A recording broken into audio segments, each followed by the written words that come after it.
Shalom Aleichem, paz para todos ustedes, amigos televidentes de Historia del Futuro, porque para Dios el futuro es historia.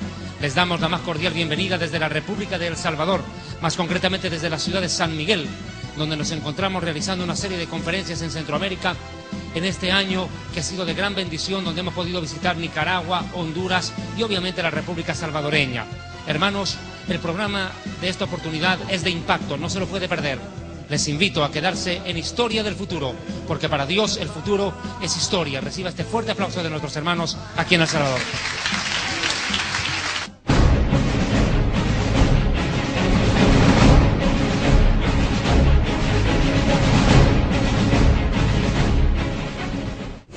Visita nuestra página web www.historiadelfuturo.tv, porque para Dios el futuro es historia.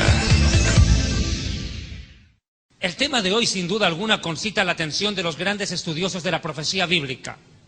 Sin lugar a dudas, el libro del Apocalipsis es un libro maravilloso, misterioso, fantástico. Cuanto más se lo estudia, más secretos se descubren en él. Y sin lugar a dudas, el tema de esta oportunidad va a ser un tema que va a enriquecer su vida espiritual, porque le hará entender las diferencias entre una verdadera iglesia y la que pretende ser una iglesia. La verdadera iglesia es presentada en la Biblia como una virgen pura, sin mancha ni arruga, una virgen gloriosa que se prepara para el encuentro con el Rey de Reyes. Sin embargo, existe una iglesia impostora, una falsa iglesia, que no es la novia del Cordero, no es la novia del Rey de Reyes, es la prostituta que fornica con los reyes de la tierra. La gran ramera que fornica con los reyes de la tierra. ¿Qué diferencia? Una es la novia del rey, la otra es la prostituta de los reyes. Este tema concita tal expectativa, porque déjenme decirles que mucha gente, al escuchar este mensaje, que practica una religión babilónica, una religión tradicional y costumbrística, va a descubrir a la luz de la Biblia que estuvo más que engañado. Iba derechito para la condenación. Babilonia. ¿Qué suena esta palabra? Babilonia, ¿a qué se refiere? La palabra Babilonia se relaciona con toda confusión espiritual y religiosa. Ese es el simbolismo de Babilonia. Confusión espiritual y religiosa. En la Biblia, el nombre Babilonia o Babel está relacionado íntimamente con varias cosas, a las cuales procedo a describir. La primera vez que aparece relación con Babilonia o con Babel, que significa confusión, es sin duda alguna la edificación de la famosa Torre de Babel, en los días de un hombre llamado Nimrod, el cual fue el primer poderoso de la tierra.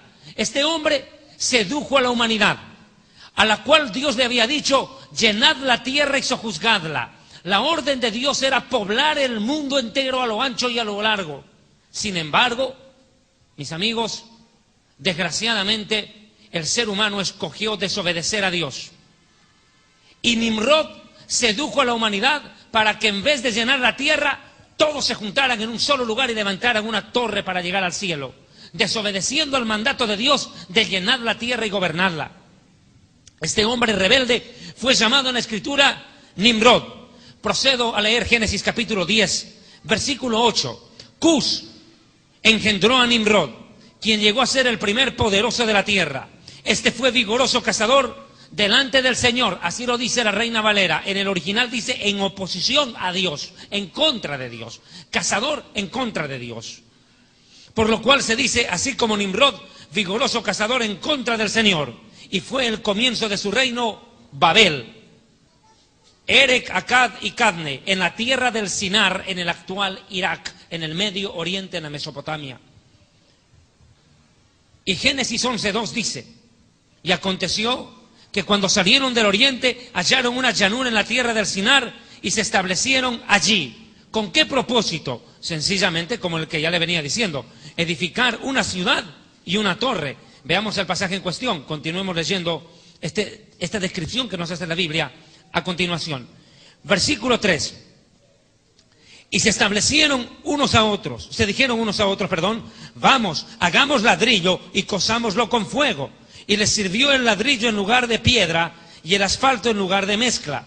Y se dijeron, vamos, edifiquemos una ciudad y una torre cuya cúspide llegue al cielo y hagámonos un nombre. ¿Qué quiere decir hacerse un nombre? Hagámonos fama, hagámonos algo que nos dé poder, que nos dé autoridad. ¿Qué más? Por si fuéramos esparcidos sobre la faz de la tierra. Esta gente sabía perfectamente que estaba obrando en oposición a la voluntad de Dios. Ellos sabían perfectamente que estaban yendo en contra de los designios del Eterno. Por eso dice, por si fuéramos esparcidos, porque ya la orden era esparcirse y no la quisieron obedecer. Ellos preveían que Dios aplicaría el poder coercitivo y obligaría a que esa gente se disperse. Ellos dicen, por si fuéramos a dispersarnos. Y en efecto, lo tal ocurrió. Entonces, ¿qué ocurrió? Mire, verso 5. Y descendió el Eterno para ver la ciudad y la torre que edificaban los hijos de los humanos. Y dijo el Eterno, he aquí el pueblo es uno solo, y todos estos tienen un mismo lenguaje, un mismo idioma. Y han comenzado la obra, y escuche, y nada les hará desistir de lo que han pensado hacer. La humanidad en los días de Babel tuvo una sola virtud, la unidad. Lo peor es que se unieron contra Dios. No para hacer algo bueno, se unieron contra Dios, pero había unidad para lo malo. Y mire lo que ocurrió. Entonces el Eterno dijo, verso 7, ahora pues descendamos y confundamos allí su lengua, para que ninguno entienda el habla de su compañero. Así pues el Eterno los esparció desde allí sobre la faz de toda la tierra y dejaron de edificar la ciudad. Por eso fue llamado el nombre de la ciudad Babel, porque allí confundió. Escuche, la palabra Babel significa Dios confunde. El Eterno confundió el lenguaje de toda la tierra y desde allí los esparció sobre la faz de toda la tierra. O sea que la humanidad a partir de ese momento fue disgregada a lo largo y a lo ancho de todo el planeta por una orden de Dios. El mensaje se cumplió a la final. La voluntad de Dios se ejecutó. La tierra tenía que ser llenada por los habitantes de este mundo y Dios obligó prácticamente a que ello se realizara. Continúo con el mensaje. Esta palabra Babel o Babilonia, que describe la confusión, el caos y la anarquía espiritual y religiosa que se propagó en los días de Nimrod, abrazó el mundo entero, perjudicó a la humanidad y se convirtió prácticamente en la base de todas las religiones falsas del mundo. Babilonia, la Torre de Babel, no solamente fue el origen de todos los idiomas del mundo. Escúcheme bien. Todos los idiomas del mundo surgieron de Babel. Antes hablaban un solo idioma. Pero no solamente Babel provocó la dispersión de la gente, provocó que se empiecen a utilizar todos los idiomas que hay en el mundo y los que han seguido creando todavía. Y tercero, esto es importante, Babel se convirtió en la cuna de todas las religiones falsas de la historia. Todas salieron de ahí. Todas salieron de ahí. Toda religión falsa tiene su origen babilónico, en la Torre de Babel. O sea, esto provocó dispersión, idiomas y confusión religiosa. Culto a lo creado y no al creador. Siguiente dato que es importante entender. La palabra Babilonia toma fuerza ya dentro de la Escritura cuando se habla de un imperio. El famoso imperio que existió en el año 586 antes del Mesías. Este imperio babilónico fue comandado por el rey Nabucodonosor en la época del profeta Jeremías. Es la segunda vez que aparece la palabra Babilonia en la Biblia o Babel en relación a esto. Babilonia, el imperio que estaba en la tierra de la Mesopotamia, se desarrolló en la tierra del Sinar también. Nabucodonosor fue su más grande gobernante. Descrita la historia de este personaje en el libro de Daniel. La tercera vez que aparece la palabra Babilonia en la Biblia tiene que ver ya con el tiempo futurista, el que está cerca a comenzar. Hablamos del tiempo de la tribulación. Y tiene una descripción total y contundente en el Apocalipsis capítulo 18 para describir lo que será el imperio mundial del anticristo. El gobierno mundial del anticristo también es llamado Babilonia en el Apocalipsis 18. Curiosamente, la palabra Babilonia también es aplicada en el Apocalipsis capítulo 17, esta otra acepción de la palabra Babilonia, en el Apocalipsis 17 cuando describe la caída de las Torres Gemelas. Lo llama Babilonia, la ciudad que está a la orilla del mar y que sucumbe ante un incendio y una caída impresionante de polvo que cubre la ciudad, lo que se vio el 11 de septiembre del 2001. Es una figura espiritual de lo que ocurrió en las Torres Gemelas. No solamente Babilonia tiene relación con eso, sino que Babilonia describe tres cosas más. Impresionante. Babilonia es el nombre misterioso que le da la Biblia a la ciudad de Roma, y es de lo que voy a hablar enseguida. Además, no solamente esto, Babilonia representa todo culto idolátrico y pagano, diabólico en su creencia, pero sobre todo cosas, escúchame bien, Babilonia es descrito en la Biblia como el satanismo disfrazado de cristianismo. Esto es importante que me entienda. El satanismo disfrazado de cristianismo es conocido en la Biblia como Babilonia, porque mezcla lo diabólico, lo satánico, con algo de verdad de la Biblia y hace una mezcla, un sincretismo religioso. Este satanismo disfrazado de cristianismo en la Biblia es llamado Babilonia. Mis hermanos, hay mucho de relación en esto con el Imperio Romano, y entro a la parte histórica. El Imperio Romano tiene una gran importancia cuando uno habla acerca de Babilonia. El Imperio Romano de los Césares era un pueblo politeísta, adoraban a muchos dioses. Es más, el mismo César, el gobernador, era considerado un dios y era adorado. Y no solo eso, sino que realizaban tremendos actos de paganismo y barbarie en honor a sus dioses. Así es como se vivió en Babel y también en Roma en el tiempo pasado. Lo cierto es que este Imperio Romano llegó a ser, sin pensarlo uno, la cabeza de una falsa iglesia, una falsa cristiandad, que se instituyó precisamente en el mismísimo seno del Imperio Romano. Hablamos de la Iglesia Católico Romana, que tiene total relación con el Imperio Romano de los Césares. ¿Por qué le digo esto? Porque la Iglesia Romana no es otra cosa que la mezcla del poder político y el poder religioso. La fusión de la política y la religión, no para servir a Dios, sino para valerse de Dios y crear un superimperio, que es lo que en honor a la verdad patentizó en su momento un hombre del cual hablaré enseguida, Constantino. Este Imperio Romano desarrolló su marco histórico desde la península ibérica, hablo de España, Portugal, Italia, obviamente, Grecia, Turquía, el Peloponeso y todo el Medio Oriente, y sometió a todos los pueblos de la región, incluido Israel. Estoy diciéndole esto. Nadie podría hablar de Jesús, nadie puede hablar de Jesús, el Hijo de Dios, de Yeshua, sin hablar del Imperio Romano. Porque Jesús vivió, murió y resucitó en los días del Imperio Romano.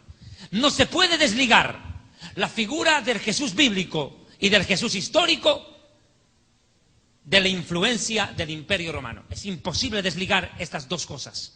Es indisoluble la vida del Mesías y el Imperio Romano y su existencia. Son dos cosas indisolublemente ligadas. ¿Por qué le digo? Verá usted por qué.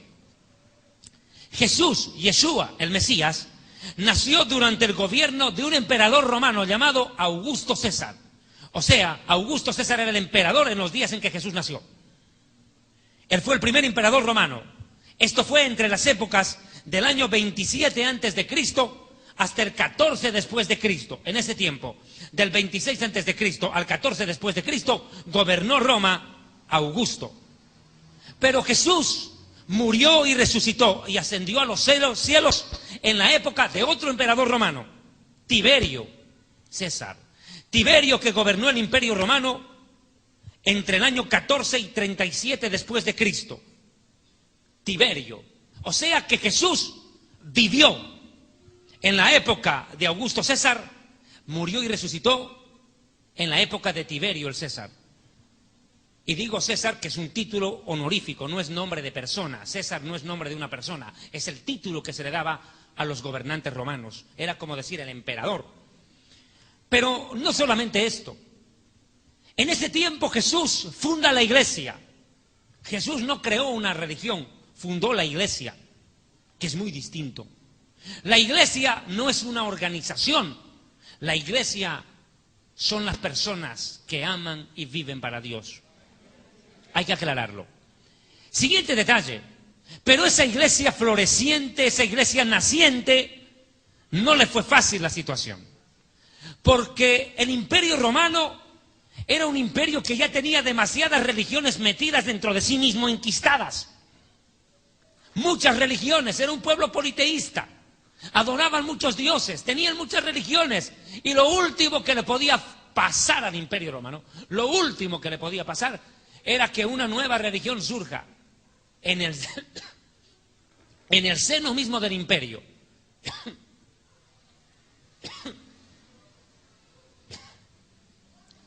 Podía esto convertirse en una auténtica amenaza. Mire, pero eso es lo que ocurrió. Surge una nueva iglesia, perdón, una nueva religión, así lo ven ellos. Una nueva amenaza religiosa, llamada el cristianismo. Surge en medio de uno de los pueblos a los cuales los romanos quisieron exterminar, el pueblo judío. Porque Jesús, Yeshua, es judío. Los apóstoles judíos, la Biblia del Dios de Israel. Y en medio de la nación de Israel surge ese grupo de seguidores de un rabino no común, un rabino llamado Yeshua, al cual muchos judíos hasta el día de hoy consideramos es el Mesías prometido. Pero mire, escúcheme bien, esto creó un verdadero dolor de cabeza para los romanos. Les creó un verdadero dolor de cabeza. Es así que el Imperio Romano, como primera medida para paliar el efecto del surgimiento de esta nueva religión, ordena las masacres más sanguinarias de la historia contra los primeros discípulos de la iglesia. Y surge la figura de un maquiavélico personaje. ¿Por qué se les dice maquiavélicos? Maquiavelo, Nicolás Maquiavelo, escritor italiano, un perverso escritor. En remembranza a él, un perverso escritor que decía: el fin justifica los medios, una de sus frases favoritas. Otra de sus frases conocidas es: si no puedes con tu enemigo, únete a él. Maquiavelo. Maquiavélicos. Este maquiavélico gobernante romano fue Nerón. Surge en un momento en el cual la iglesia estaba tomando cuerpo. Y Nerón, el gran perseguidor romano, insaciable de sed cristiana, empezó a masacrar y a perseguir a los primeros discípulos de Cristo, a los primeros cristianos, de origen judío y de origen gentil. Y empezaron las más atroces persecuciones y barbaries. Nerón, ¿quién puede olvidarse de este personaje? Fue capaz de incendiar, él mismo, hacer incendiar la ciudad de Roma y luego culpar a los cristianos del incendio para masacrarlos. Nerón, un terrible asesino. Pero no solamente fue él. Después de Nerón aparecieron otros, como Diocleciano y Contragano. Estos dos más fueron terribles perseguidores de la iglesia. Los capturaban y los quemaban vivos. Amarraban a los cristianos a los postes de la ciudad de Roma y les prendían fuego en vida en horas de la noche y los convertían en auténticas antorchas humanas. Masacres devastadoras que tuvo que soportar la iglesia a manos de estos césares romanos. Pero no todo quedó ahí. La situación no quedó ahí. No. Pasó el tiempo. ¿Y sabe cuál fue el efecto? Más cristianos mataban y más gente se convertía. Les salió el tiro por la culata. Y le voy a explicar por qué. La Biblia dice en el libro de los Romanos capítulo 10 que si creyeres en tu corazón que Jesús es el Señor, el emperador, el rey, el César, en pocas palabras, el que gobierna. Escuche esto. Reconocer que Jesús es el Señor era un desafío al gobierno, porque no pueden haber dos señores en el mismo imperio, no pueden haber dos presidentes en el mismo país. Cuando alguien reconocía que Yeshua, Jesús, es el Adón, el Señor, en griego el Kyrios, el Señor, estaba desafiando a la autoridad política del imperio. En pocas palabras, era darle una cachetada en la cara al mismísimo emperador romano. O sea, reconocer que Yeshua es el Señor era desafiar al César y buscarse la muerte inmediatamente. Sin opción. No había salida. Entonces la palabra de Dios dice que si creyeres en tu corazón y confesares que Jesús es el Señor, serás salvo. Pero el problema pasa aquí por esto. Porque Mateo 7:21, Jesús presenta un caso bastante extraño, Mateo 7:21 al 24, cuando dice: no todo aquel que me confiese y diga Señor, Señor, entrará al reino de los cielos. La pregunta es ¿por qué no? Si ellos también están confesando que Jesús es el Señor. Y aquí está la diferencia, mi amigo. Que la palabra confesar para ser salvos en el idioma griego es una palabra que significa martureo, que significa mártir, el que confiesa con la vida, el que confiesa con acciones. Ese es el que se salva, el que confiesa con la vida, con el testimonio, quién es su Señor. ¿Me está entendiendo? Pero Mateo 7:21 al 23 dice Jesús: no todo aquel que me diga Señor. Y la palabra ahí no es martureo, es otra palabra en griego que significa bocón. No cualquier bocón que me diga Señor, Señor va a ser salvo, ni entrará al reino de Dios. Sino el que haga, vea, acción, la voluntad de mi Padre. El que demuestre con su vida y sus acciones quién es su Señor y para quién vive. ¿Cuántos alaban a Dios?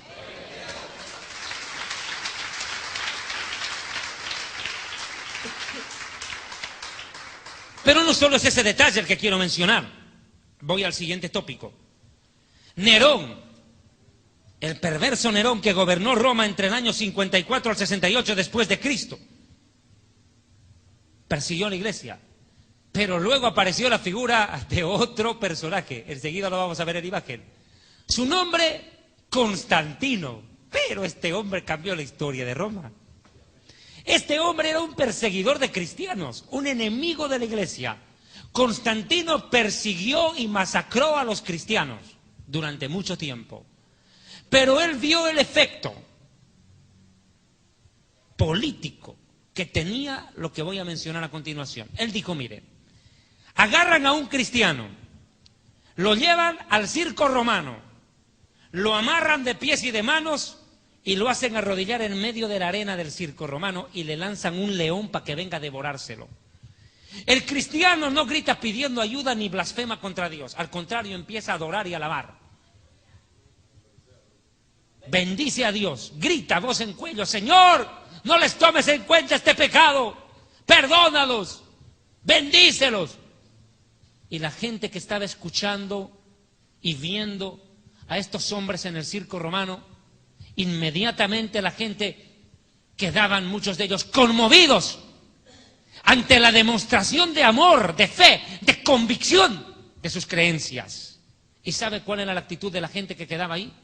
Muchos de ellos bajaban solitos las gradas y se arrodillaban en el piso y también eran comidos con los leones, en una señal clara de que se habían convertido a la fe de aquel mártir que estaba muriendo por amor a lo que creía. Amén. Sí, mi amigo, porque no cree usted que los circos romanos eran para que un predicador evangelista haga una campaña y luego diga a los que quieren aceptar al Señor pasen al frente a recibir al Señor y vamos a recoger una ofrenda? No, mi amigo, ahí iban a morir ellos como ofrenda. Ellos mismos eran la ofrenda, mi amigo. Y miles de personas, al ver la fe de estos hombres, mujeres, niños, jóvenes y ancianos valientes, que no le tenían miedo a la muerte, que como el mismo Pablo tuvo que morir en una guillotina, por amor a su fe, por amor a su Dios y por amor a su Mesías, miles se convirtieron. Y en el afán de apagar la iglesia, la hicieron crecer. Para que se cumplan las palabras dichas por el Mesías, que las puertas del infierno no prevalecerán contra la iglesia, que ni la vida ni la muerte nos podrán separar del amor de Dios, que es manifestado en el Mesías Yeshua.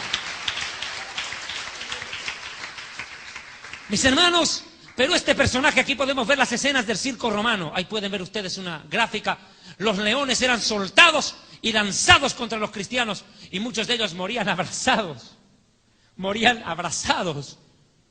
adorando a Dios, mientras la muerte se acercaba. Y mucha de la multitud se ponía de pie a ver el espectáculo, pero otros eran conmovidos y el Espíritu Santo tocaba eso, usando esa imagen. Tocaba el corazón de miles de personas en ese circo romano y terminaban convirtiéndose al Evangelio.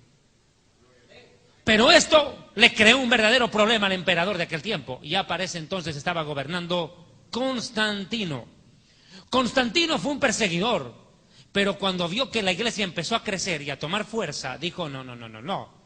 Aquí yo no me puedo pelear con los cristianos. Aquí yo tengo que solucionar el problema.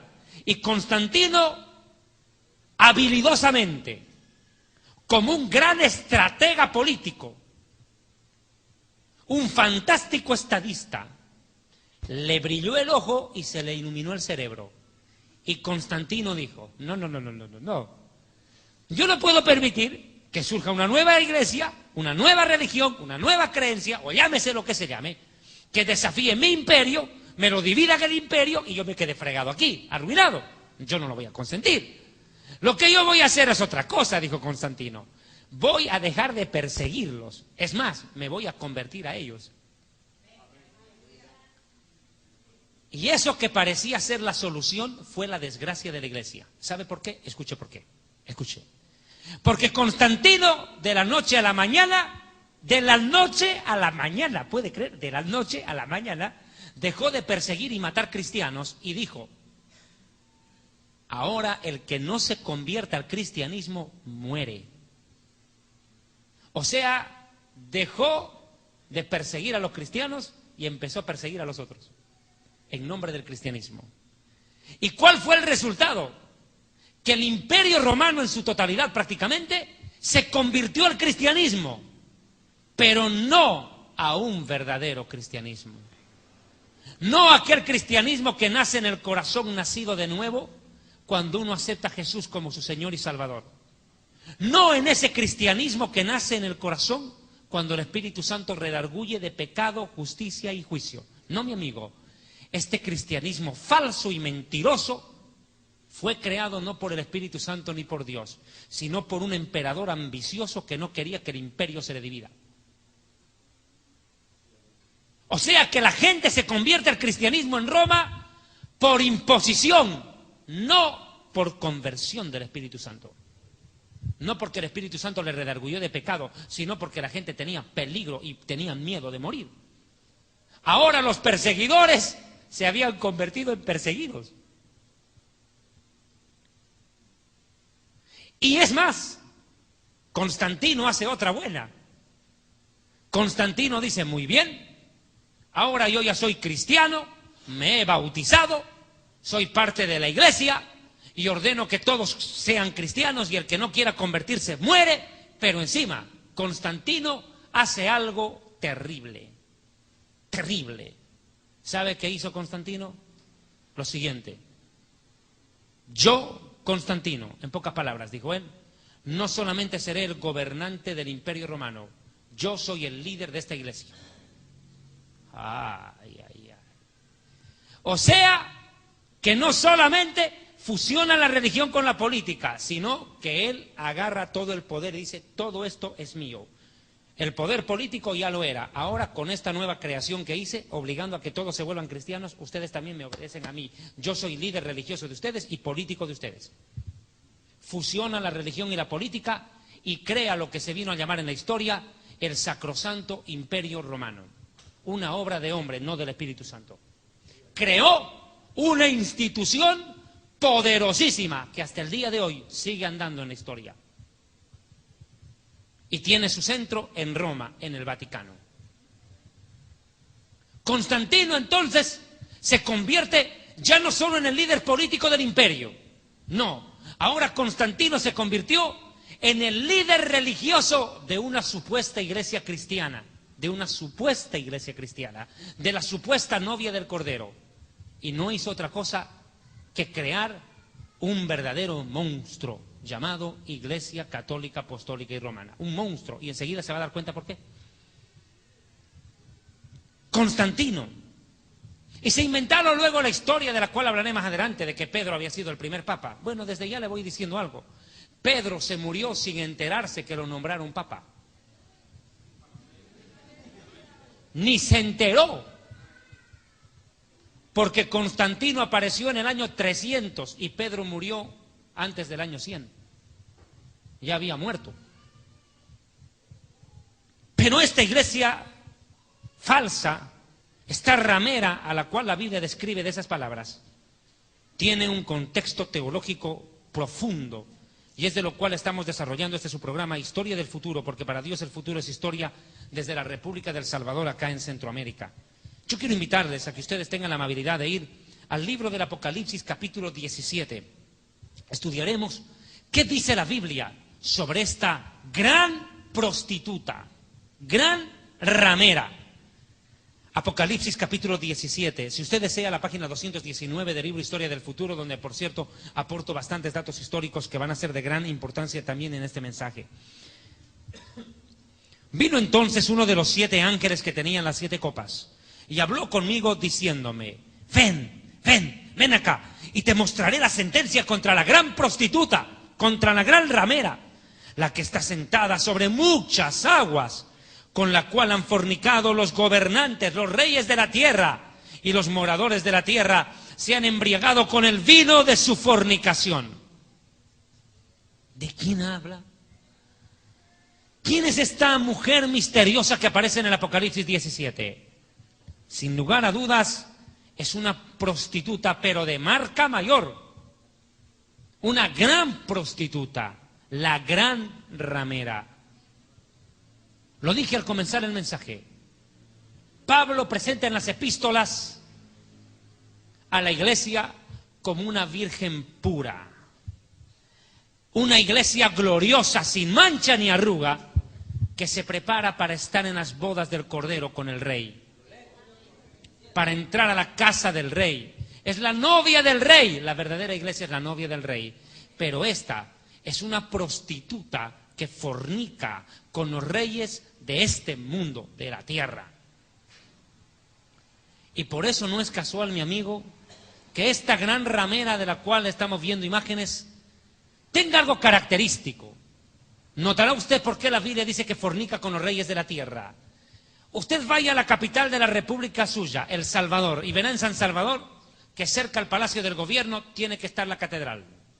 Vaya a cualquier país, a cualquier localidad o pueblo, por pequeño que fuera, en nuestra América Latina o en Europa y en muchos países también del África, y verá que junto al Palacio de Gobierno está el cura, la catedral, el poder religioso, fornicando lo político con lo religioso. La gran ramera que fornica con los reyes de la tierra, desobedeciendo claramente lo que Jesucristo dijo en Mateo capítulo 22, verso 21-22. Cuando le dijeron a Jesús, ¿se acuerda ese famoso episodio? Cuando se acercan los fariseos y los saduceos para tentarle y le dicen, ¿cómo es? ¿Pagamos impuesto al César o no? Y Jesús les dice, deme una moneda. Le pasan la moneda y dice, ¿de quién está esta figura? Del César. Y Jesús responde y dice, pues den al César lo que es del César y a Dios lo que es de Dios. Al César lo que es del César y a Dios lo que es de Dios.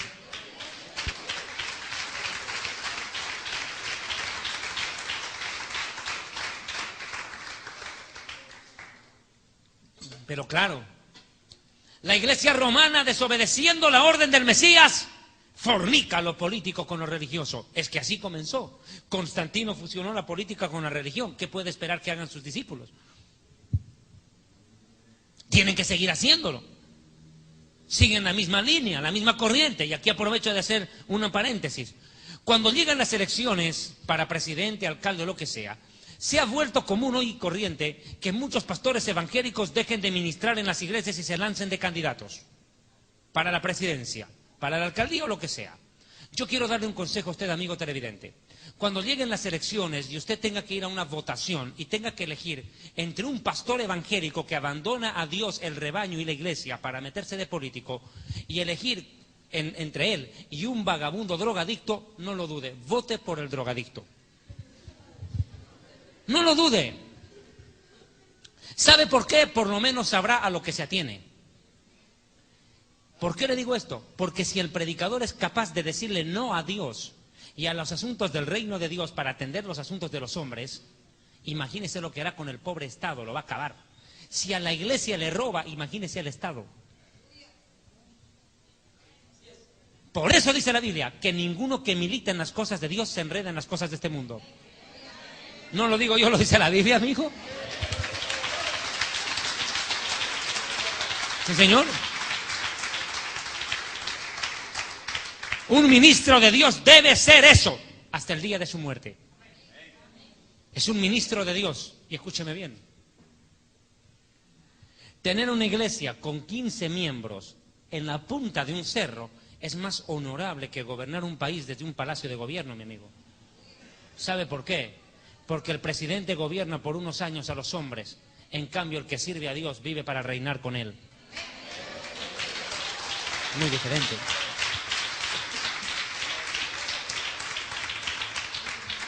Esta prostituta dice que embriagó a los moradores de la tierra con el vino de su fornicación. Y eso vamos a ir detallándolo. Esta ramera, esta prostituta de la cual describe el Apocalipsis capítulo 17, tiene una importancia vital a la hora de la profecía bíblica. Vea Apocalipsis capítulo 17, versículo 15. Dice que esta ramera está sentada sobre muchas aguas. ¿Qué representan estas aguas? Vuelvo a leer el versículo. Dice, ven y te mostraré la sentencia contra la gran prostituta, la cual está sentada sobre muchas aguas. ¿Qué significan estas aguas? Apocalipsis 17, verso 15 lo responde. Apocalipsis 17, 15. Me dijo también, las aguas que has visto donde la ramera se sienta son pueblos, muchedumbres, naciones y lenguas. O sea, que esta falsa cristiandad, esta falsa iglesia, este sistema religioso corrupto, gobierna e influye sobre multitudes de naciones, gobierna sobre multitudes de pueblos.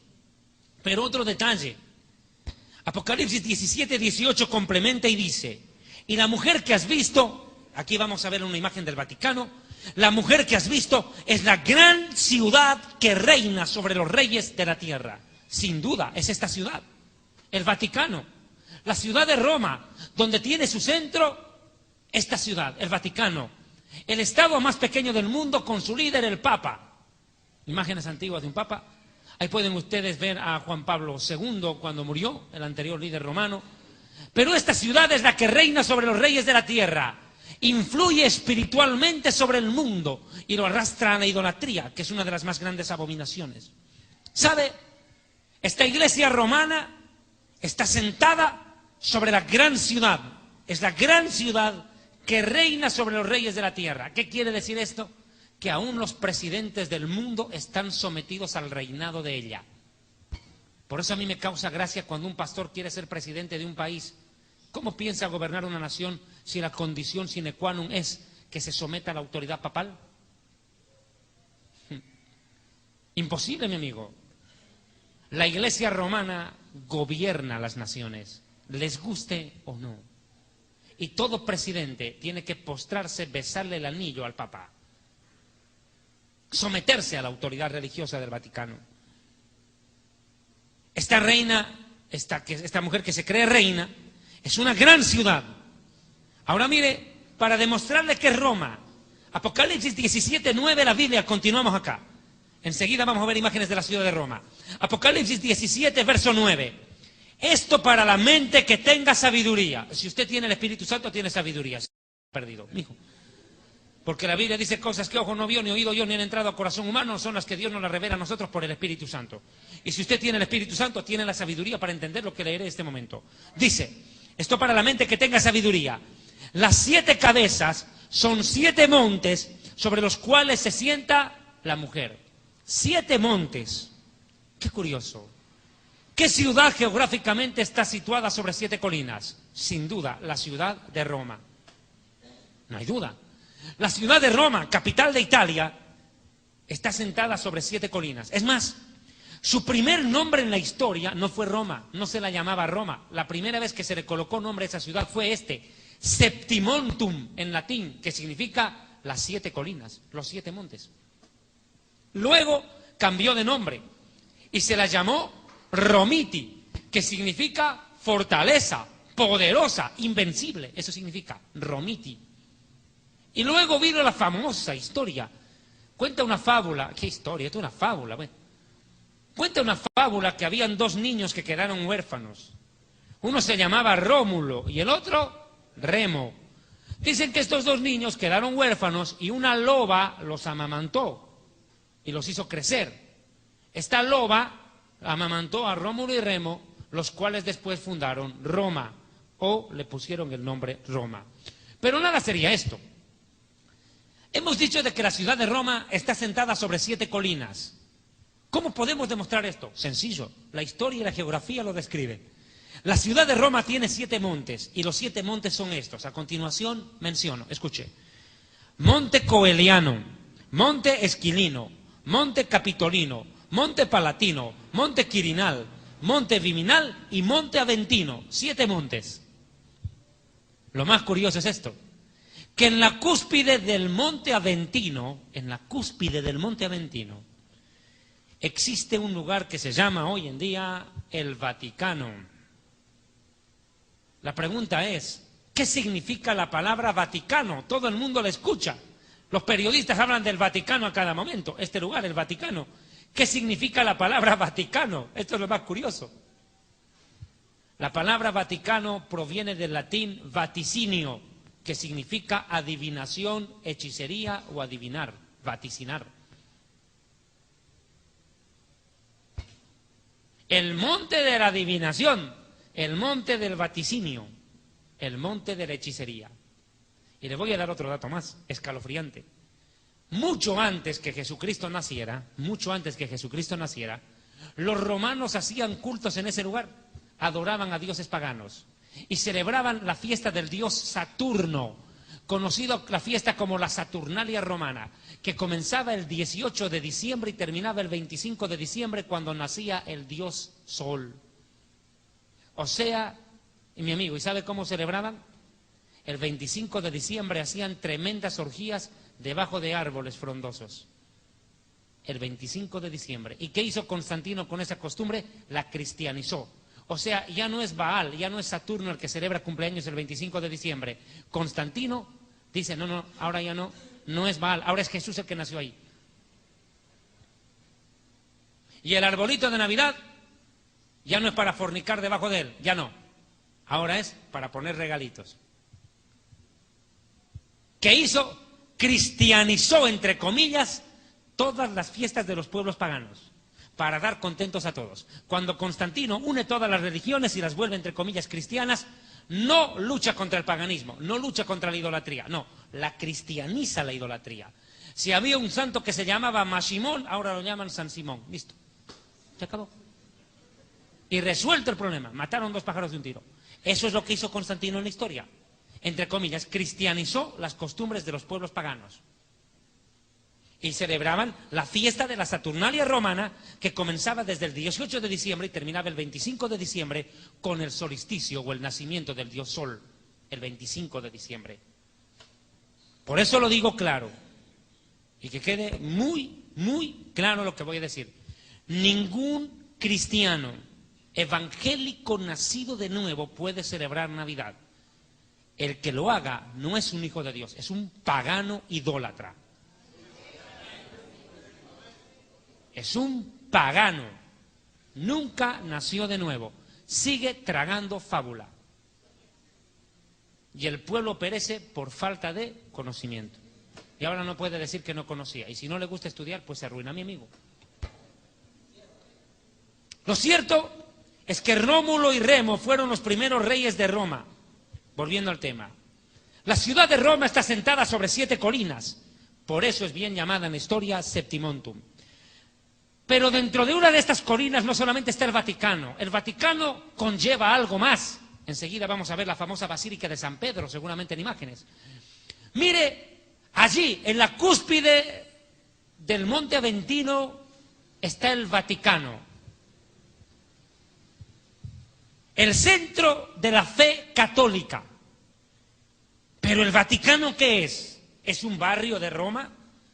¿Será un barrio residencial de la ciudad de Roma, capital de Italia? No, mi amigo.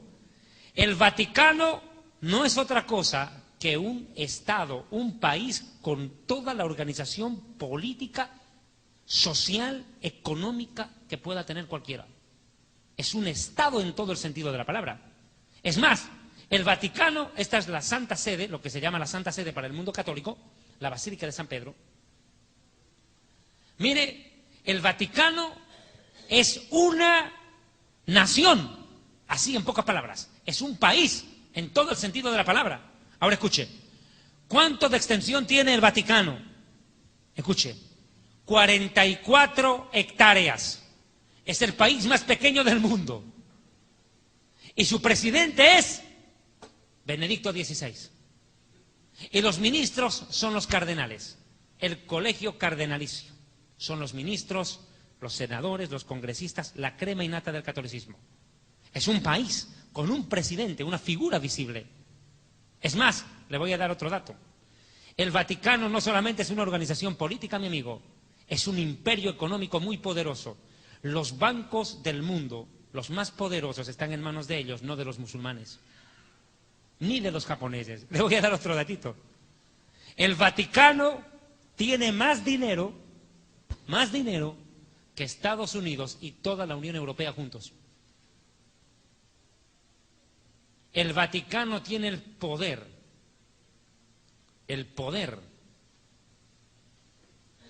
de pagar la deuda externa de todos los países pobres del mundo, mi amigo. Y le voy a dar una demostración. Ponga cuidado acá. Búsqueme, por favor, la imagen de Juan Pablo I. Hubo un hombre que se llamó Juan Pablo I. ¿Quién fue este personaje? Fue elegido papa en la década de los 60, me parece. Juan Pablo I fue elegido papa de la Iglesia Romana. ¿Y qué pasó? Una vez que lo nombraron papa a este personaje, Juan Pablo I, ocurrió algo fuera de lo común. Este hombre se atrevió a hacer una declaración impresionante. Juan Pablo I, a poco de haber sido elegido papa, haber sido nombrado papa, Juan Pablo I dijo que entregaría todas las riquezas de la Iglesia Católica a los pobres y al pueblo, que abriría las arcas de la Iglesia Romana al pueblo. Literalmente, mi amigo, con esa declaración Juan Pablo I firmó su sentencia de muerte. Firmó su sentencia de muerte. Juan Pablo I estaba dispuesto a entregar toda la riqueza de Roma al pueblo, ayudar a los pobres. Pero ocurrió algo. Un papa no se lo nombra papa cuando dicen este es el papa, no, mi amigo. Tienen que pasar 33 días para que se siente en lo que se conoce el sillón de San Pedro. Cuando el papa se siente en el sillón de San Pedro, recién en el día 33 de su pontificado, en ese momento se le declara papa infalible. ¿Pero qué ocurrió? O sea, el papa que nunca se equivoca, o sea, casi un dios. Escuche, preste atención a esto. Eran las 6 de la mañana del día 33, ya prácticamente a 2 horas que Juan Pablo I se siente en el sillón de Pedro. Misteriosamente Juan Pablo I apareció muerto en su habitación. Nunca pudo sentarse en el, entre comillas, sillón de San Pedro.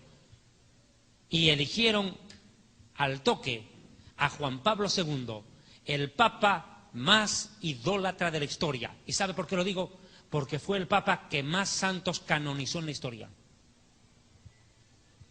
Ordenó que adoren a más gente, los católicos. Juan Pablo II toma el control después de la muerte misteriosa de Juan Pablo I.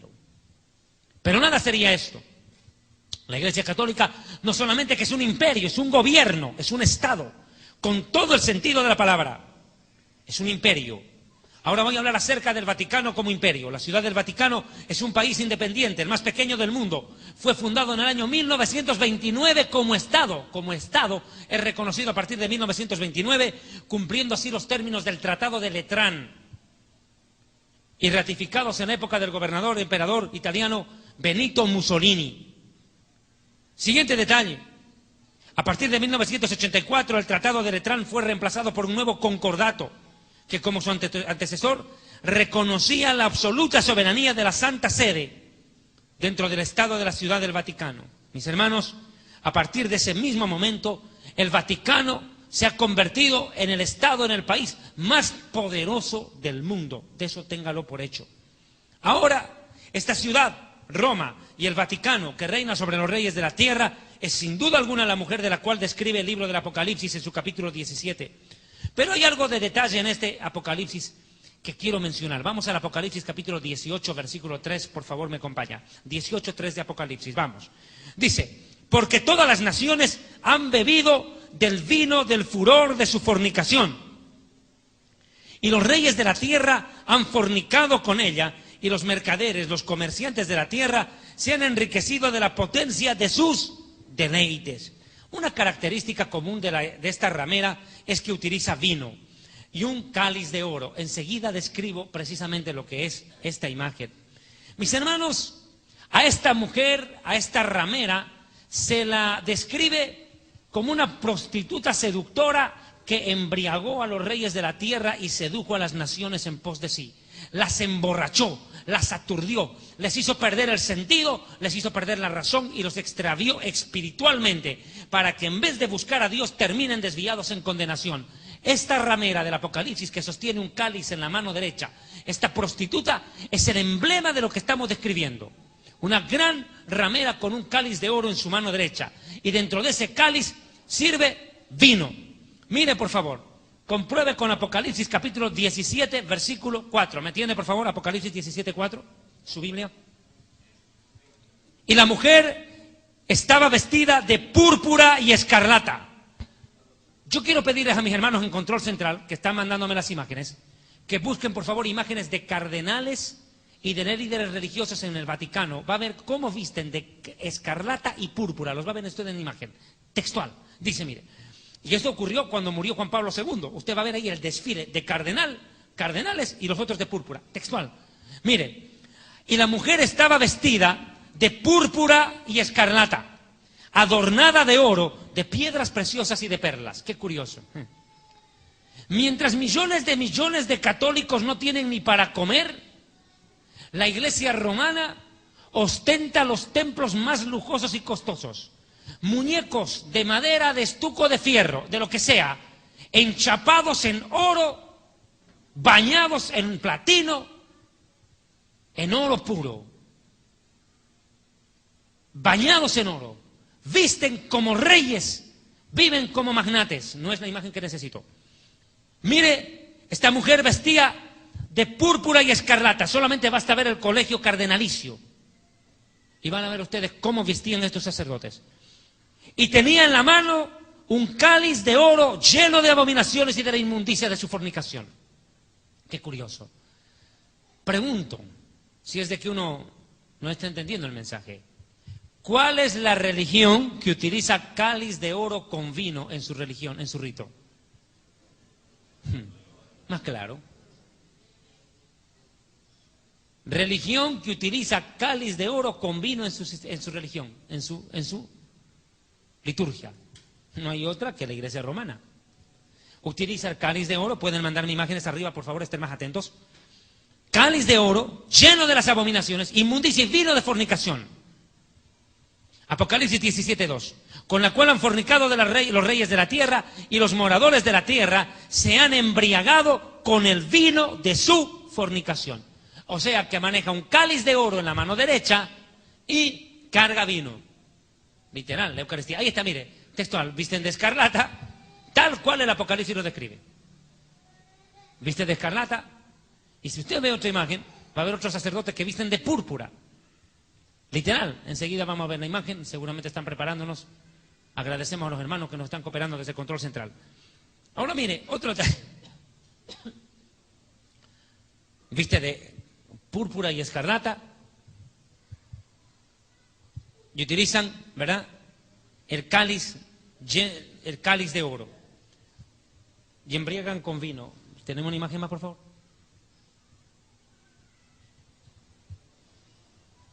Bien, sigo. Ahora, hay otro detalle aquí en lo que estoy describiendo. Ellos presentan una doctrina de la cual no es que yo me quiera burlar, pero en honor a la verdad es un chiste. Cuando los católicos están celebrando el momento de la hostia, la Eucaristía o lo que lo llaman, ocurre un fenómeno que es una ridiculización de la muerte y resurrección de Jesús. Es una ridiculización. Según los curas católicos, cuando uno come la hostia y la masca, literalmente está comiendo el cuerpo de Jesús. O sea, estamos hablando del Dios galleta. ¿Entiendes? El Dios galleta. Y que cuando ellos toman el vino en el cáliz, literalmente están tomando la sangre de Jesús. O sea, nos volvemos, según ellos los católicos, se vuelven vampiros, toman sangre. Pero esto es verdad. Esto se conoce como la doctrina de la transubstanciación. ¿Qué es esta doctrina? Según la Iglesia Católica Romana, en el momento en que el sacerdote entrega la hostia a los labios de la persona mastica, come literalmente a Jesús e ingiere la sangre de Jesús. El pan se vuelve cuerpo de carne y hueso y sangre, y literalmente pues el vino se vuelve sangre por arte de magia. Por eso le digo, el Dios galleta. Por magia se convierte el cuerpo en la hostia en cuerpo. Esto es lo que la Biblia enseña. No, mi amigo, la Biblia no enseña eso. Cuando una iglesia evangélica realiza la Santa Cena, no practica esto. No es lo que se enseña y se cree, la transubstanciación. Lo que se enseña es la consubstanciación. ¿Qué es eso? Consubstanciación. Que el pan de la Santa Cena no es el cuerpo de Jesús, sino que representa el cuerpo. Y que cuando se ingiere el fruto de la vid, acá podemos verlo, vea el cáliz de oro, y que cuando ingiere el vino o el jugo de la vid, lo que está ingiriendo no es la sangre de Jesús, está tomando un vino o un jugo de uva que representa la sangre de Jesús. Eso es la consubstanciación. Ahora mire el cáliz de oro, el vino y la hostia. Lo más curioso de la hostia es lo siguiente. Pocos católicos se habrán dado cuenta del detalle. En cada hostia, en ese pancito blanco, existen 3 letras grabadas. La I, la H y la S. ¿Qué significan esas 3 letras que aparecen selladas en cada hostia? El nombre, las iniciales de 3 dioses falsos. Isis, Horus y Semiramis. 3 dioses paganos. 3 dioses falsos. Isis, Horus y Semiramis. Sellado en la hostia. Todas las hostias traen eso. La pregunta ¿es esto lo que el Señor instituyó? Definitivamente no. Mis amigos, en la Santa Cena, la Iglesia hace memoria del sacrificio del Señor. Hacemos memoria, pero no es que nos lo comemos a Jesús. ¿Sabe por qué? Porque Hebreos capítulo 10, verso 12 al 14 dice: pero el Mesías, habiendo una vez ofrecido para siempre con un solo sacrificio por los pecados, se ha sentado a la diestra de Dios. De ahí en adelante esperando hasta que sus enemigos sean puestos por estrado de sus pies. Porque con una sola ofrenda hizo perfectos a todos los santificados para siempre. O sea, no es que Jesús muere en cada misa, en cada vez que lo comen, como los católicos presentan, no. Él hizo un solo sacrificio y nosotros lo que hacemos es recordarlo, no sacrificarlo cada misa, porque lo que hace el cura es sacrificar a Jesús a cada rato. Esto es falso, porque Jesús dijo claramente en Juan 19:30, consumado es, se acabó, no hay más sacrificio. Él ya hizo el sacrificio, fue su sangre y su cuerpo, una vez y para siempre, molidos por nuestros pecados, para que por sus llagas fuéramos curados. ¿Cuántos alaban a Dios? Den un aplauso al Señor.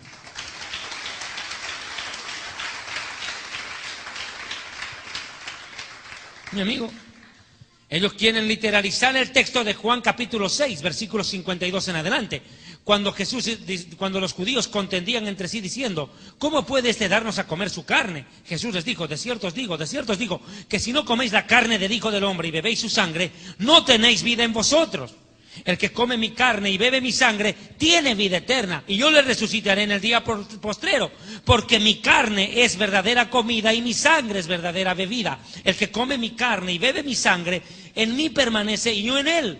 Como me envió el Padre viviente y yo vivo por él. Asimismo, el que me come, él también vivirá por mí. Claro, Jesús está hablando de su propio sacrificio. Está dando un simbolismo. Pero no está diciendo que Jesús va a morir en la cruz y nos va a dar un pedacito, a ti la uña, a ti la piel, a ti el tendón y todos a comer. No es canibalismo lo que él estaba predicando.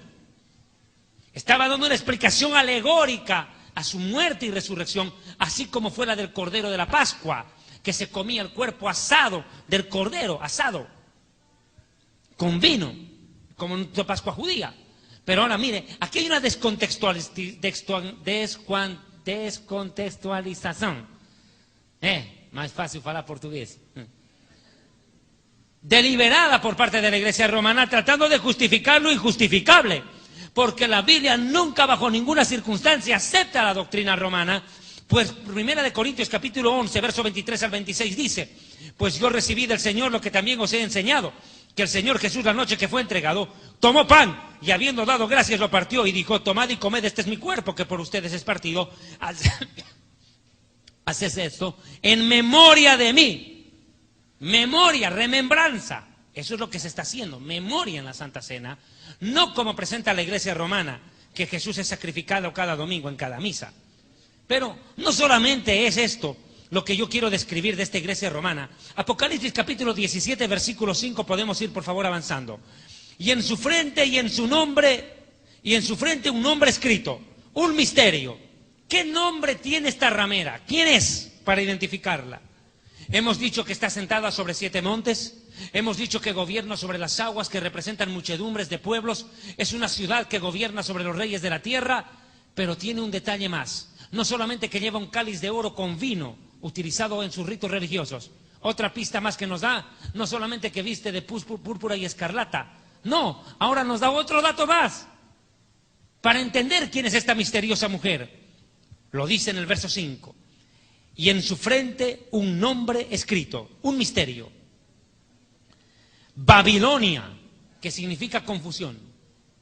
La grande, no cualquier cosa. La jefa de las jefas, la grande, la madre de las prostitutas, la madre de las rameras y de las abominaciones de la tierra. Qué curioso. La falsa cristiandad que tiene su centro en Roma se llama así: Santa Madre Iglesia Católica, Apostólica y Romana. Ellos mismos se llaman Santa Madre. Y aquí de santa no le dice nada, le dice ramera, no santa. Ella dice que es una Santa Madre, aquí le dice gran ramera. ¡Qué terrible! Ella se presenta como una Santa Madre. Mi amigo, una frase popular dice: todos los caminos conducen a Roma, pero a mí qué me importa llegar a Roma. Hay un solo camino al cielo y es Jesucristo.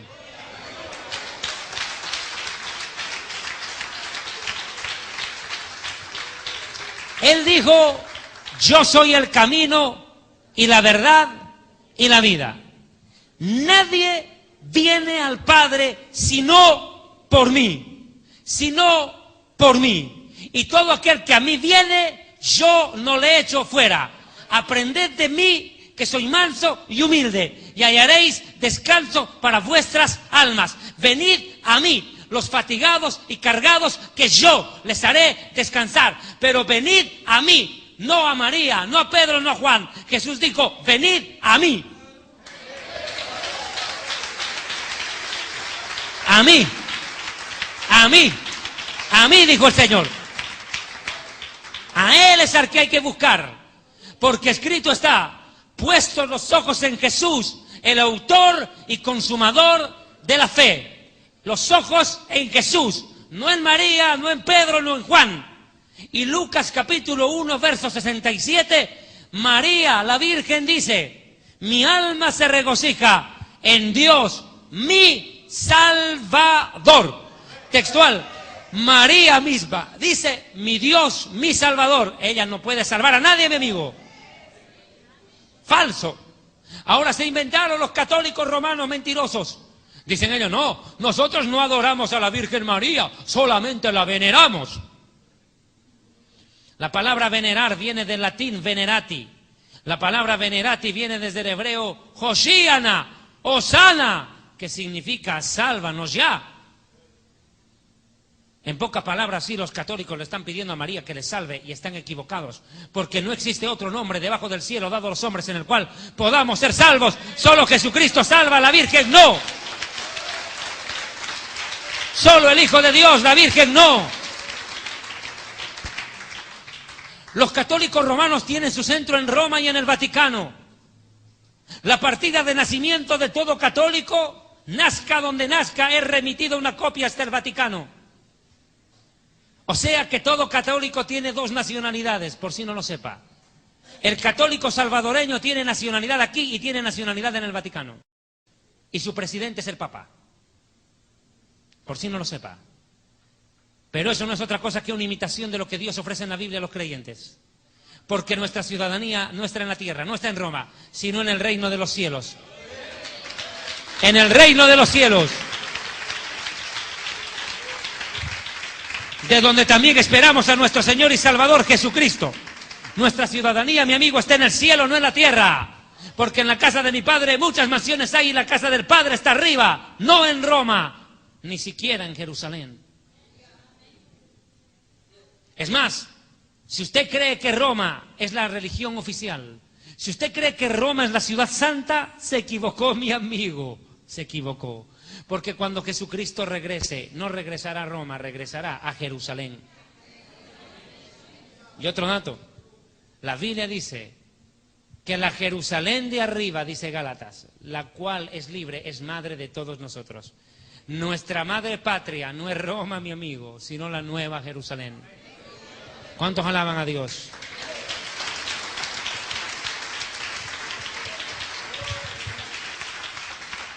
Jerusalén la celestial, donde Dios tiene su trono y millones de ángeles le sirven, y donde están las almas de los justos esperando cuerpo de gloria. Allá arriba. Ahí es la casa del Padre, ahí es la casa de la iglesia. Pero la Biblia le llama en el Apocalipsis capítulo 17, verso 5, madre de las rameras y de las abominaciones de la tierra.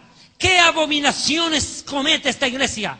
Esta falsa iglesia, esta prostituta espiritual, esta gran ramera que fornica con los gobernantes del mundo y que embriaga con el vino de su fornicación a las naciones, haciéndolas sucumbir y embruteciéndolas espiritualmente cada día más en el pecado y la rebelión contra Dios.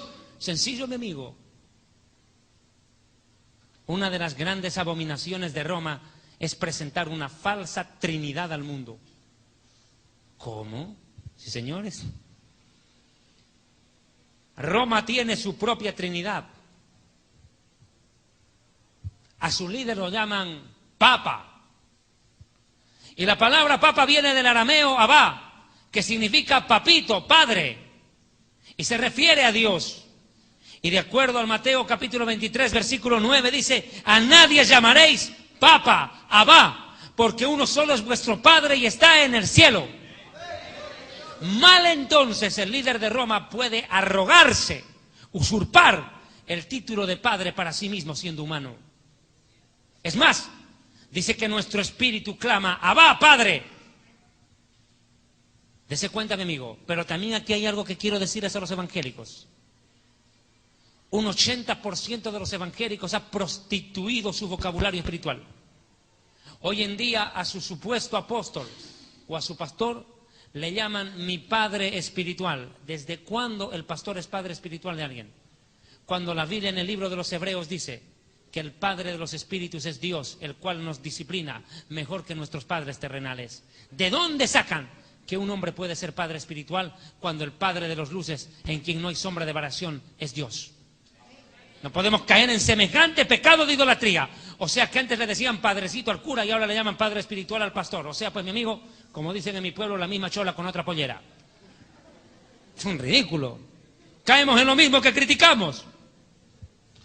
Segundo dato, El líder romano no solo se cree Dios Padre, se cree Dios Hijo, se declara Dios Hijo. ¿Cuándo? Cuando él a sí mismo se llama el sumo pontífice. La palabra significa sumo sacerdote. Cuando la Biblia me dice que nuestro sumo sacerdote es Jesucristo, el cual traspasó los cielos y está sentado a la diestra de Dios en las alturas. ¿De qué sumo sacerdote me vienen a hablar? ¿De qué sumo sacerdote hablar? Pero va más allá. No. No solamente se cree Padre, no solamente se cree Hijo, se cree el Espíritu Santo. ¿Sabe por qué? Porque el líder de Roma se hace autodeclarar, o se hace declarar el vicario de Cristo, el representante de Cristo. ¿Y quién dijo que Jesús dejó como representante a un humano? ¿Quién lo dijo? Cuando el mismo Mesías dijo: hijitos, ya no os dejaré huérfanos, y aquí enviaré otro consolador, el cual estará con ustedes hasta el fin del mundo. Y hablaba no del Papa, mi amigo, ni de Pedro, hablaba del Espíritu Santo de Dios. Estamos diciendo que dentro de las abominaciones de esta ramera está la enseñanza de una falsa creencia en Dios, una distorsión. Definitivamente, el líder romano pretende ser Dios. Hay muchas barbaridades y abominaciones que ha enseñado esta ramera al mundo. Una de las grandes y temibles abominaciones, aceptada casi como verdad, una mentira que tanto se repite como verdad, termina por creérsela a veces, es de que Pedro fue nombrado papa. ¡Qué barbaridad más grande! Lo digo, Pedro murió sin enterarse que lo nombraron papa. Escúcheme bien. Una descontextualización de los pasajes bíblicos impresionante de parte de la Iglesia romana. Pedro nunca fue nombrado papa, jamás. Es más, no tenía los requisitos. Le voy a dar un dato. ¿Sabe cuál es uno de los requisitos para ser papa? Ser soltero, ¿o no? No haberse casado, ¿o no? Claro, un cura tiene que ser soltero. Que sea homosexual, pedófilo, ese es el problema de él. Pero hay otro problema. Pedro tenía suegra. Claro, ¿cómo no? Claro que tuvo. Aleluya, y que el diablo huya. No, habla serio. Primero, de que Pedro era un hombre casado. Y según la ley católica, solo un hombre que haga voto de castidad puede ser líder religioso. Entonces Pedro no cumple los requisitos ni siquiera del mismo Vaticano. Lo votan por tener suegra, más claro. Ahora, segundo, ¿sabía usted que el voto de castidad impuesto es un pecado y una doctrina de demonio? La Biblia dice en 1 de Timoteo 4, 1 al 3 lo siguiente: el Espíritu Santo advierte claramente que en los últimos días algunos hombres apostatarán de la fe, escuchando a doctrinas de demonios y espíritus de engaño, por la hipocresía de mentirosos que, teniendo cauterizada la conciencia, prohibirán casarse. O sea que el celibato impuesto es una doctrina de demonios. Ahora puede entender por qué tienen tanta monja lesbiana, cura violador, pedófilo, y una iglesia romana que está endeudada hasta las patas, pagando a los padres, a las madres y a los hijos y niños que fueron víctimas de la violación de estos pedófilos y depravados. Para que vea usted. Mire, pero no solo ese detalle. Voy a ir al pasaje en cuestión, al famoso pasaje de Mateo capítulo 16, versículos 15 al 20, aceleramos. Mateo 16, 15 al 20. Jesús les dijo: ¿y vosotros quién decís que soy yo? Respondiendo Jesús, Simón Pedro le dijo: Atajuja Mashiach ben Elohei, tú eres el Mesías, el Hijo del Dios viviente. Y Jesús le respondió: bienaventurado eres Simón, hijo del profeta Jonás, porque esto no te lo ha revelado ningún humano de carne y sangre, sino mi Padre que está en los cielos. Y yo también te digo que tú eres Pedro, no eres Simón, eres Pedro, que significa fuerte, firme, piedra firme. Pero esta roca, sobre esta roca, note la diferencia, no le dice piedra, ahora le dice roca. Sobre esta roca edificaré mi iglesia, y las puertas del infierno no prevalecerán contra ella. La pregunta es, ¿cuál es la roca de la cual se está hablando aquí? Según los líderes católicos, la roca es Pedro. Mentira. No, Jesús nunca endiosó a Pedro, jamás Jesús endiosó a un hombre, mucho menos a Pedro, que después de 10 minutos lo negó 3 veces. ¿Cómo podía ser Pedro el representante de Jesús en la tierra, el Papa, y después de 3 minutos lo negó 3 veces? Nada que ver. Jesús no endiosó a Pedro, nunca lo nombró Papa en este pasaje bíblico. No, mi amigo. Lo que está diciendo Jesús es esto: Sobre esta roca, sobre la declaración que salió de tus labios, que es como una piedra firme, que yo soy el Mesías, el Hijo de Dios, edificaré mi iglesia. Y ese es el fundamento de la iglesia, creer que Jesús es el Hijo de Dios, el Mesías prometido, el Salvador de la humanidad. Es eso lo que creemos, lo que vivimos y predicamos. Que Él es el Hijo de Dios, el Mesías. Esa es la roca sobre la cual se asienta la fe de la iglesia y contra la cual el enemigo no va a poder vencer. El diablo y el infierno no podrán contra la gran verdad de que Jesús es el Hijo de Dios. Es esa la roca sobre la que se fundamenta la fe de la iglesia. No Pedro, sino lo que Pedro acababa de decir. La gran revelación que ni siquiera la tuvo Pedro, porque Pedro fue el revelado. No, fue el Padre que se la dio a Pedro. Dice, bienaventurado eres, porque esto no te lo reveló ningún filósofo, teólogo romano. Te lo reveló mi Padre que está en el cielo. Y esa revelación venida del Padre es la roca sobre la cual la iglesia se sustenta. Escuche, la revelación venida del Padre es la roca sobre la cual la iglesia se fundamenta. No Pedro, sino lo que Pedro dijo por revelación del Padre. No hay que mezclar las cosas, mi amigo. Es más, preguntémosle a Pedro si se consideraba papa. Vea, Primera de Pedro capítulo 2, versículo 4. Pedro lo niega. Primera de Pedro 2:4, acercándonos a Jesús, piedra viva, desechada ciertamente por los hombres, más para Dios escogida y preciosa, o haciendo remembranza a la profecía del rey David, que la piedra que los edificadores desecharon era la cabeza del ángulo. Hablando del Mesías, fundamento de la fe, pilar de la fe. Y preguntémosle al apóstol Pablo si creía que el Vaticano o el Papa era la cabeza de la iglesia o la piedra. No, Primera de Corintios 10:4, Pablo dice, y todos bebieron de la misma bebida espiritual, porque bebían de la roca espiritual que los seguía, y la roca era Cristo. Definitivamente, mis hermanos, este mensaje toma trascendental importancia, porque enseguida voy a entrar ya a la parte conclusiva del mismo. Quiero mencionar los siguientes datos que me parecen importantes y coherentes hacerlo. Esta iglesia romana no solamente viste de púrpura y escarlata, no solamente utiliza un cáliz de oro con vino, utiliza perlas preciosas, no solamente utiliza una hostia, no solamente está en el Vaticano, una ciudad de 7 montes, y tampoco queda en que sea una iglesia que predica dominaciones. No, mi amigo. Es la madre de todas las creencias cristianas falsas, por eso le llaman la madre de las rameras, de todas las creencias espirituales cristianas prostituidas y falsas, así como el G12, la teología de los apóstoles, del neoapostolado, de estos pseudoprofetas de la prosperidad, que no son otra cosa que hijos de la ramera. Es más, le voy a dar un dato. Usted nunca va a ver en la boca, nunca va a escuchar en la boca, mejor dicho, de estos predicadores de la prosperidad, de estos pseudoapóstoles de la prosperidad, usted nunca va a escuchar un mensaje condenando la idolatría de Roma. ¿Sabe por qué? Porque nunca estos apóstoles morderían la mano al patrón que les da de comer desde Roma, mi amigo. Por eso estos nunca predican del arrebatamiento y nunca predican contra la idolatría de Roma. ¿Sabe por qué? Porque hijos de la ramera son. Beben de los senos de la misma prostituta. Así de simple, mi amigo. Hoy en día escasean los mensajes contra la idolatría. Escasean los mensajes contra el pecado de la idolatría del pueblo romano. Hoy en día estas iglesias de la prosperidad están tan parecidas a una misa de católico carismático que al final son la misma cosa, cortados con el mismo cuchillo. Tenemos cantidades de pastores evangélicos que no merecen llamarse pastores ni evangélicos. Son lobos evangelocos. Y segundo, escúcheme bien, no pertenecen al pueblo de Dios. ¿Sabe qué? Son ecuménicos. Andan de la mano con los curas, andan de la mano con los sacerdotes católicos. Cuando la palabra mismísima de Dios dice esto, que estos perversos parecen haber olvidado, o tal vez ni siquiera lo leyeron. ¿Sabe cuál? Lo que le voy a leer esto. No os unáis en yugo desigual con los incrédulos.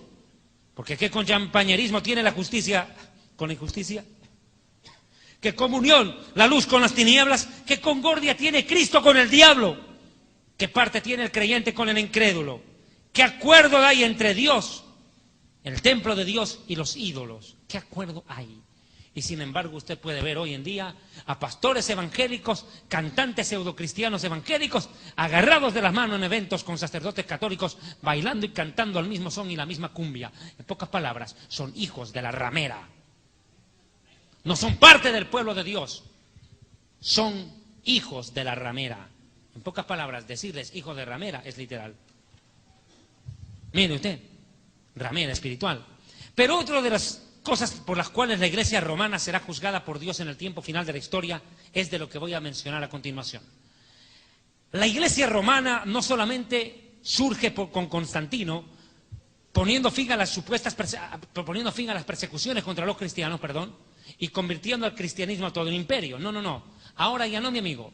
A lo largo de la historia, la iglesia romana ya como institución es culpable de la muerte y la masacre de millones de nuestros hermanos. En lo que se conoce como la famosa Inquisición, cuando agarraron a los que llamaban herejes. ¿Quiénes eran los herejes? Los que elegían no someterse al Papa. ¿Y quiénes eran ellos? Los protestantes, los evangélicos. Masacraron a millones de nuestros hermanos. Cruz por delante los masacraron, a punta de espada. ¿Y sabe qué dice la Biblia en el Apocalipsis 17:6? Y vi a esta mujer, ebria de la sangre de los santos. Y como dice mi amigo el pastor Antonio Bolaines, algo interesante menciona él en una conferencia. Escuche lo que dice Bolaines. Vi a la mujer ebria de la sangre. No dice que estuviera manchada de sangre. No. Esta mujer no se manchó de sangre. Se la bebió la sangre de los santos.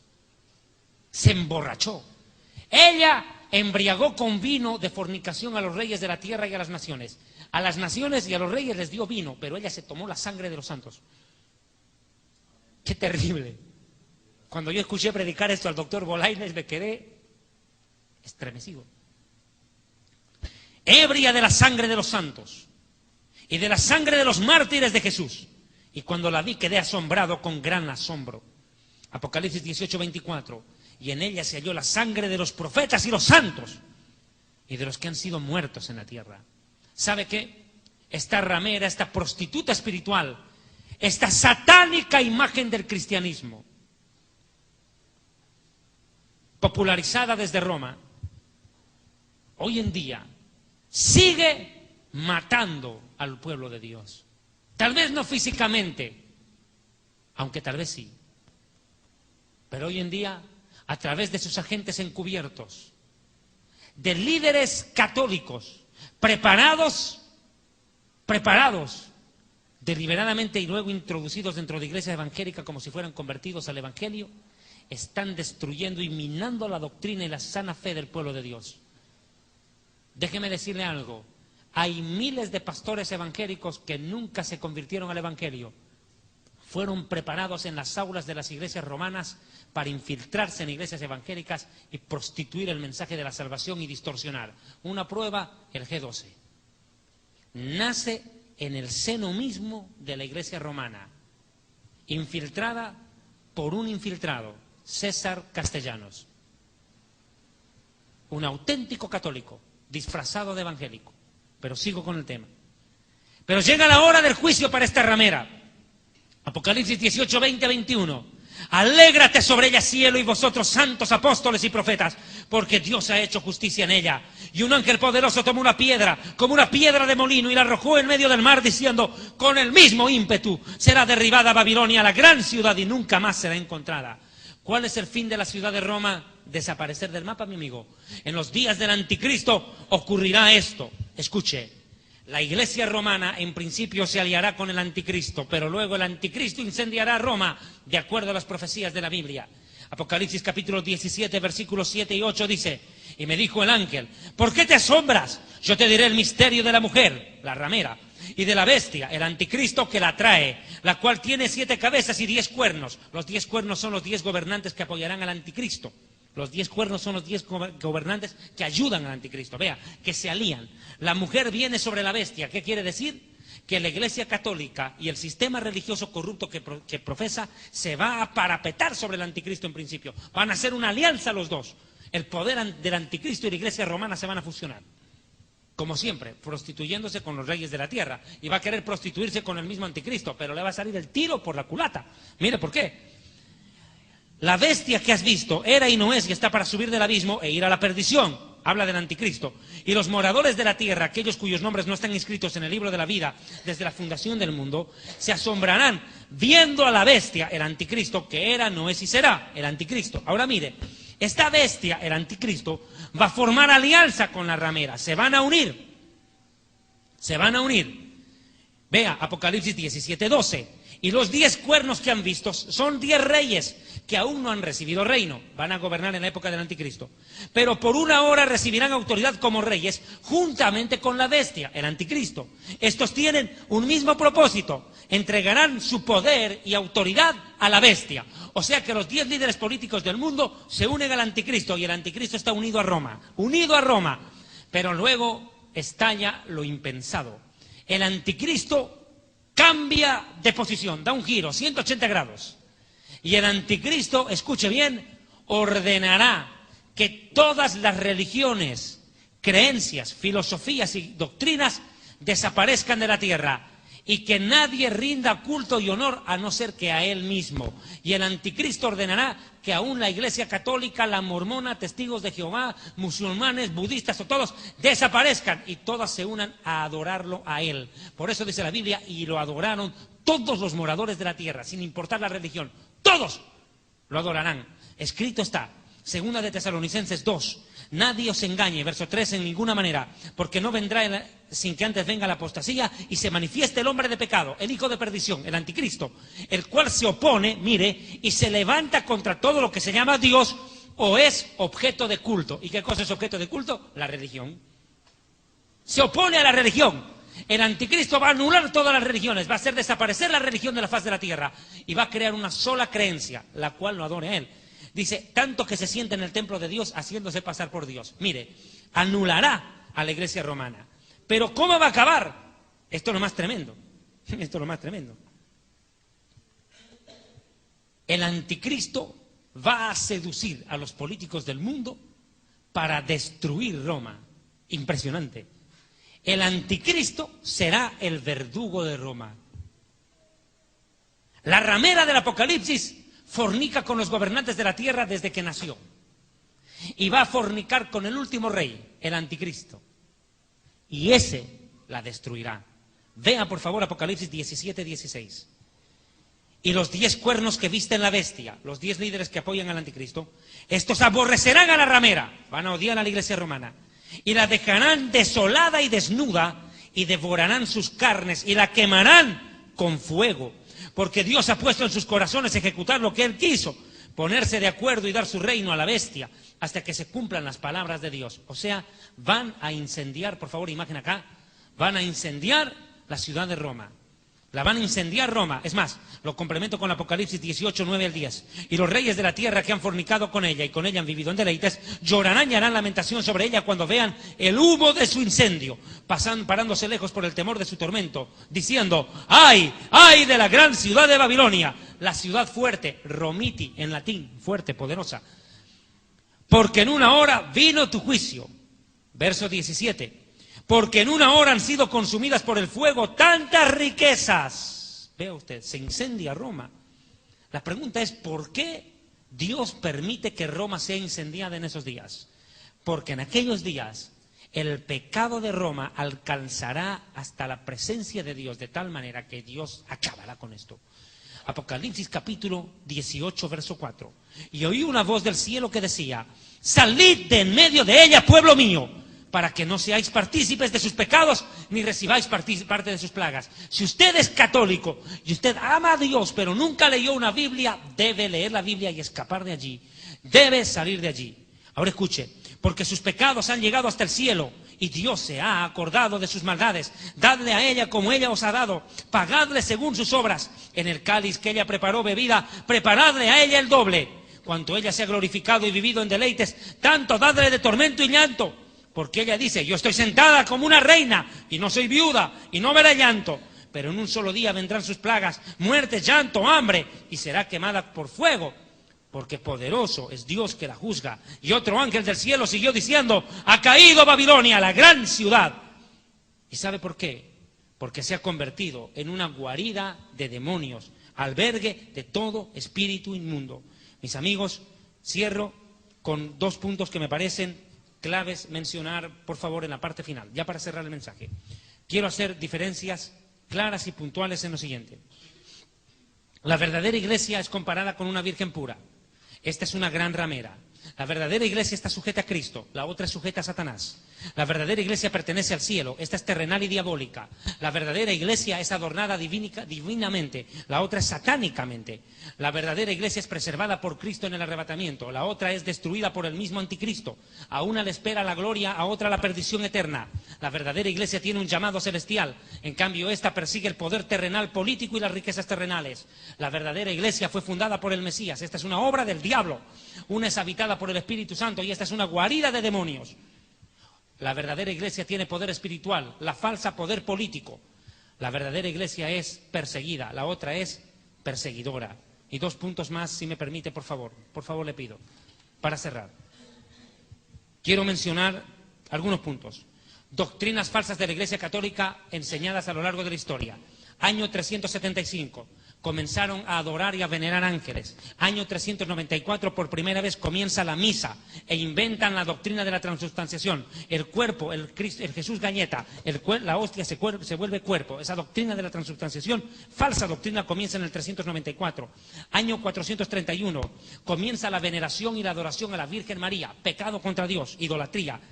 Año 500, los sacerdotes católicos comienzan a usar la sotana, imitando a los sacerdotes paganos que hacían sacrificios humanos en honor a sus dioses. Año 526, inventan el rito de la extrema unción en honor a los moribundos, algo que hacían ya los pueblos paganos.